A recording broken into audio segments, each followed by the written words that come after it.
Taiwan और America की। और ताइवान दौरे पर यूएस स्पीकर ने बड़ा बयान दिया है। सुरक्षा के मुद्दे पर ताइवान के साथ खड़ा है अमेरिका, स्पष्ट कर दिया है उन्होंने। और अमेरिका की दोस्ती को बेहतरीन बताया है नैन्सी ने। यहाँ पर देखिए, हमें हंगामे से कोई फर्क नहीं पड़ता है, ये उस बात पर कटाक्ष है जिसमें जब चाइना की ओर से हंगामा किया गया कि अमेरिका की तरफ से कोई भी प्रतिनिधि दरअसल ताइवान नहीं आएगा। साथ ही ये भी स्पष्ट कर दिया है कि अभी कई और अमेरिकी नेता ताइवान आने वाले हैं। ताइवान की राष्ट्रपति से नैन्सी पेलोसी ताइपे में मुलाकात करने पहुंची और उन्होंने यहां पर देखिए प्रेस कॉन्फ्रेंस भी की। अनुज माथुर जी डिफेंस एक्सपर्ट के तौर पर लगातार हमारे साथ बने हुए हैं, सीधा रुख करेंगे अनुज जी का। अनुज जी देखिए, इस प्रेस कॉन्फ्रेंस में सबसे अहम चीज आपने सुना, जिस दौरान सबसे पहले जो पत्रकार उठे उन्होंने सवाल किए जिस दौरान नैन्सी पेलोसी से, तो उन्होंने एक बात बहुत स्पष्ट की कि यहाँ पर जो ताइवान पर रेस्ट्रिक्शंस लगाई गई हैं, सैंक्शंस लगाए गए हैं चाइना की तरफ से, उन्हें किस तरह से देखा जाए। सबसे अहम चीज क्या ये माना जाए, अगर हम भारत का एग्जाम्पल लें और अगर हम कहें कि भारत में इस राज्य से हम ये सामान नहीं खरीदेंगे, इस राज्य से सरकार ये सामान नहीं खरीदेगी, तो यहाँ वन चाइना पॉलिसी को खुद ही चाइना तोड़ रहा है ताइवान पर रेस्ट्रिक्शंस लगाकर। फिर उम्मीद कैसे कर सकते हैं कि ये कहा जाए कि उसी का क्षेत्र है, ये उसी का कब्जा है।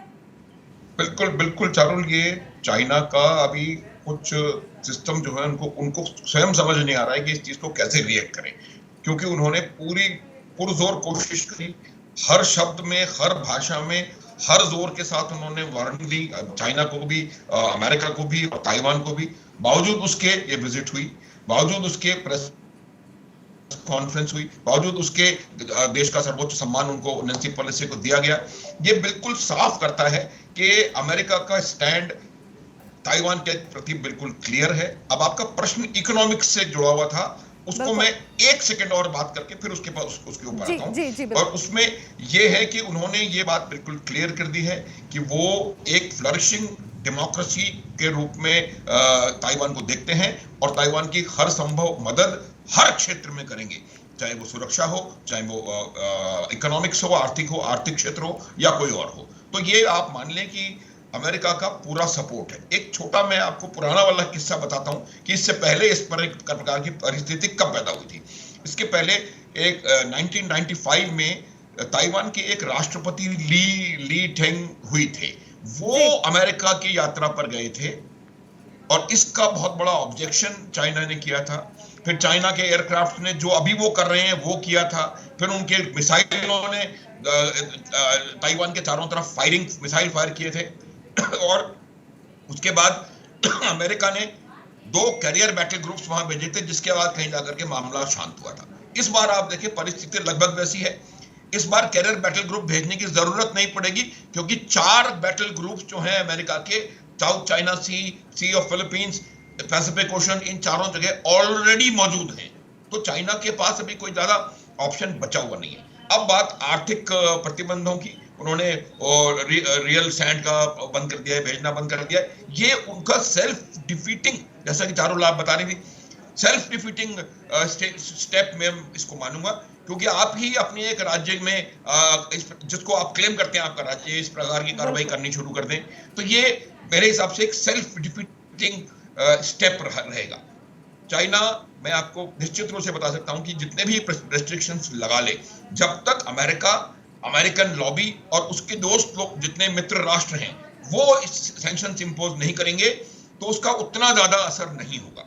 प्रश्न मैंने सुना था, बिल्कुल क्लियर था, उन्होंने कहा था कि वो जो सैंक्शंस लगा रहे हैं, क्या आप उनको कॉम्पेंसेट, एग्जैक्टली ये वर्ड नहीं इस्तेमाल किया था, लेकिन उनका मतलब यही था कि उसको आप कैसे हैंडल करेंगे।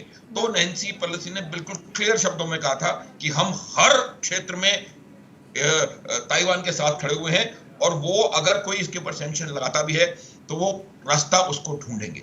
आप ये समझ लें, आपने खुद कहा था अपने रन अप में कि सारे चिप 60% बहुत दुनिया की बहुत बड़ी इकोनॉमिक्स जो है वो ताइवान द्वारा बनाए गए प्रोडक्ट्स के ऊपर निर्भर है। तो दुनिया के बहुत राष्ट्र हैं जो कि नहीं चाहेंगे कि चाइना के ताइवान के अंदर कोई भी किसी भी प्रकार का कोई आर्थिक संकट पैदा हो। तो मेरा ये मानना है कि चाइना द्वारा लगाए गए ये सैंक्शंस, या रियल सैंड का नहीं भेजना या एक दो और चीजें करना, उससे ताइवान के ऊपर कोई बहुत ज्यादा असर पड़ने वाला नहीं। माथुर साहब थोड़ा बहुत देखिए, असर पड़ेगा, चाइना इसको ये अमेरिका कॉम्पेंसेट करने का। चाइना ये चाहता है कि ताइवान यहाँ पर हांगकांग की तरह साथ में रहे, कि ठीक है हांगकांग भी है, ऐसे ही ताइवान रहे कि आप अपने आप को एक अलग देश मान सकते हैं, आपके रूल्स एंड रेगुलेशंस अलग हो सकते हैं, लेकिन आप रहेंगे चाइना का हिस्सा ही, वन चाइना पॉलिसी के तहत ही आपकी गिनती की जाएगी। लेकिन दूसरी तरफ अगर हम ताइवान को देखें, चाइना इस वक्त मिलिट्री तौर पर अपने आप को मजबूत मान सकता है, लेकिन इकोनॉमिकली आप देखिए कि किस तरह कमजोर हो रहा है। दूसरे देशों को तो उसने इतना लोन दे दिया है, लेकिन आज खुद खस्ता हाल है।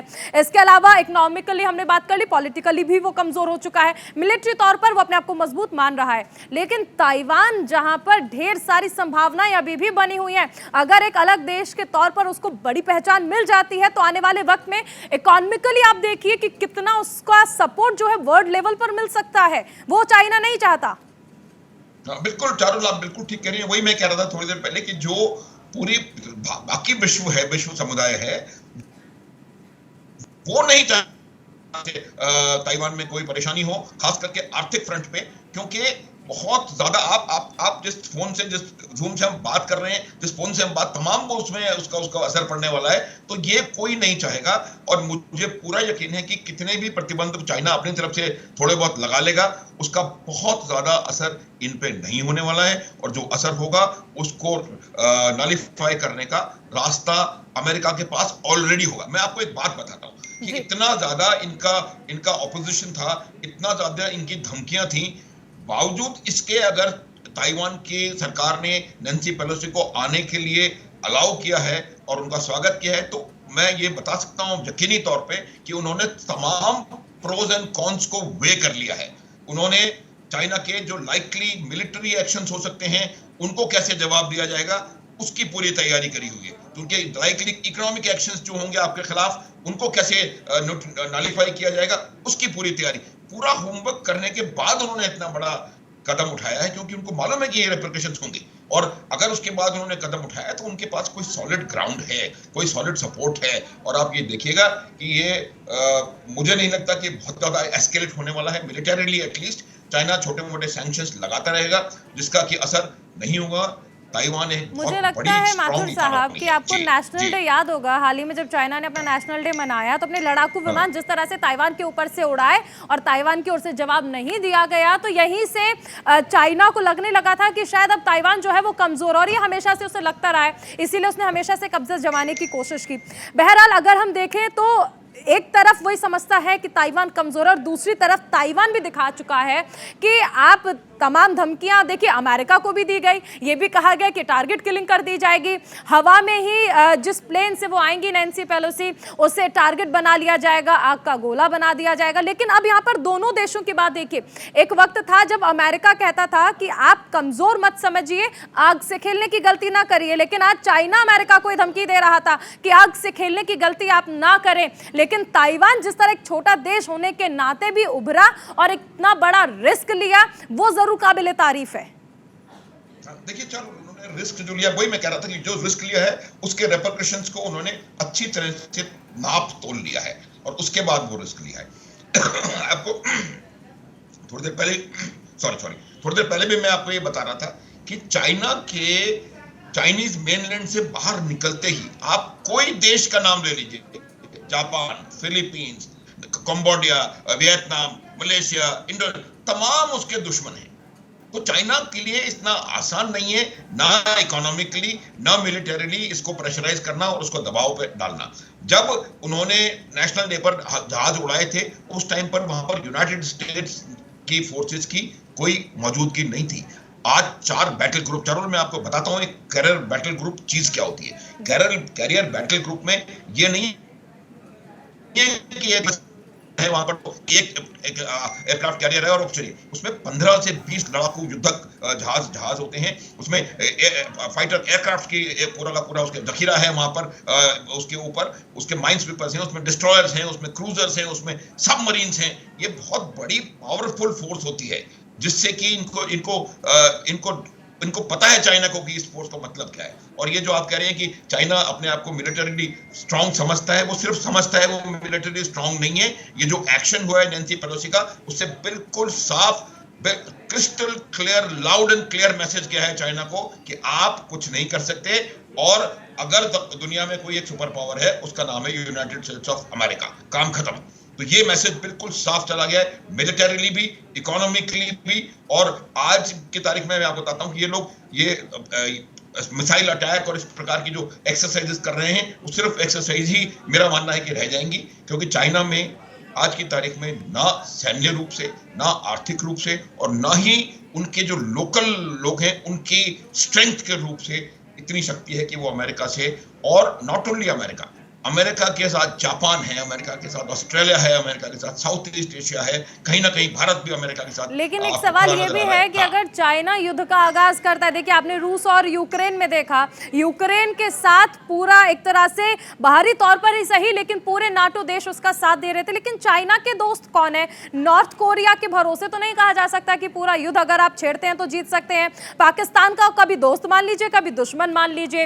रूस अब साथ देने वाला नहीं है क्योंकि रूस की स्थिति अब उतनी स्ट्रांग रही नहीं है रूस यूक्रेन युद्ध के बाद।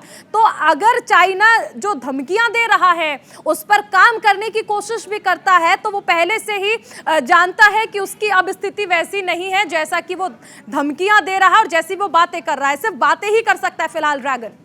बिल्कुल बिल्कुल, आप बिल्कुल ठीक कह रही हैं, बिल्कुल सटीक आपका आकलन है और बिल्कुल सही आप कह रही हैं। क्योंकि आप देखिए कि एक मैं दो फर्क बताता हूं, बेसिक डिफरेंस जो यूक्रेन रशिया में और चाइना ताइवान में है वो ये है कि यूक्रेन का कई हजार मील का चाइना, रशिया और बेलारूस के साथ ग्राउंड बॉर्डर लगता है। तो वहां पर लड़ाई करना या वहां पर हमला करना आसान होता है। और बावजूद उसके आप देखें कि यूक्रेन की और रूस की ताकतों में इतना जमीन आसमान का अंतर था, बावजूद उसके 6 महीने होने आ गए हैं और रूस को अपने जो एम्स हैं वो पूरे करने में परेशानी हो रही है। तो आप सोचेंगे कि जो देश बिल्कुल अलग है, नियरेस्ट पॉइंट से 100 मील दूर है, वो वहां 100 मील दूर आप कहते रहे मेरे पास 6000 टैंक हैं, वो 6000 टैंक वहां पहुंचेंगे कैसे? तो ये जो लड़ाई लड़ने का जो सिर्फ आप फायरिंग करके उसको दबा सकते हैं, जो कि मुझे लगता नहीं है कि संभव है। तो ये जो आपका जो कंपैरिजन है ताइवान का और चीन की सैन्य क्षमताओं का, वो मेरे ख्याल से सिंबॉलिक है, थियोरेटिकल है। क्योंकि आपको उस आइलैंड पे अपने ट्रूप्स को, अपने हथियारों को उनको पहुंचाना पड़ेगा, और वो पहुंचाने के लिए आपको या तो हवाई मार्ग लेना पड़ेगा या जल मार्ग लेना पड़ेगा। और हवाई मार्ग और जल मार्ग को इंटरडिक्ट करने का आसानी से किया जा सकता है। 4 कैरियर बोर्न फोर्सेस अमेरिका की पूरे चाइना के 2-3-4 तरफ लगी हुई हैं। चाइना की मुझे लगता नहीं है कि हिम्मत होगी कि किसी भी प्रकार का मिलिट्री मिस एडवेंचर यहाँ पर करे। और अगर कोशिश भी करता है तो देखिए इतना तो स्पष्ट है कि अमेरिकी सेना, आप देखिए अमेरिका साफ तौर पर नहीं मान रहा है, लेकिन बहुत तस्वीरें हम देख चुके हैं। अमेरिकी सेना ने काफी हद तक ताइवान को इस तरह से प्रोटेक्ट किया हुआ है और खुद ताइवान की सेना इसमें इंक्लूडेड है कि अगर चाइना यानी ड्रैगन कोई भी हरकत करता है तो वो वहीं पर घिरा हुआ है, उसे बाहर जाने की जरूरत भी नहीं है। वो हिंद प्रशांत महासागर में भले ही अपनी पकड़ को मजबूत करने की कोशिश कर रहा है, लेकिन अभी जिस स्थिति में है वहां ना सिर्फ ताइवान बल्कि अमेरिकी सेना ने भी उसका घेराव किया हुआ है। देखिए बिल्कुल, जो इंडो पैसिफिक, ये पहले भी मैं आपके चैनल के माध्यम से लोगों को बता चुका हूं, दर्शकों को, कि जो पहले सेंटर ऑफ ग्रेविटी था वर्ल्ड का और वर्ल्ड एक्टिविटीज का, वो अटलांटिक्स, तो अटलांटिसिज्म था।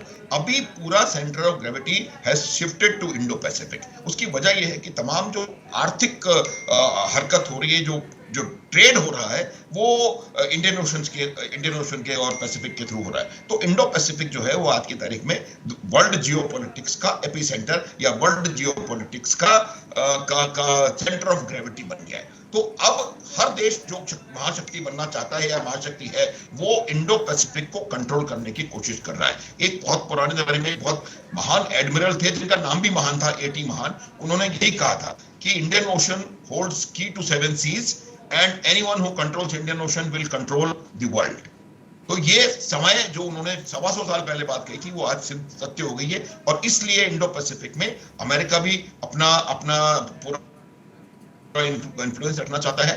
चाइना भी इन्फ्लुएंस वहां बढ़ाना चाहता है, लेकिन मुझे लगता नहीं है कि चाइना की करंट जो कैपेबिलिटी है उसके हिसाब से वो AUKUS या क्वाड को किसी भी तरीके से चैलेंज कर सकता है या काउंटर कर सकता है। देखिए तो ये बात आप मान लें। माथुर साहब, हाँ। फिलहाल ये कहा जा सकता है कि जो चाइना की नाराजगी है उसका असर अब पड़ना कम हो चुका है, खत्म हो चुका है। अमेरिका को चाइना की नाराजगी का कोई फर्क नहीं पड़ता है, तस्वीरें हम लगातार देख चुके हैं।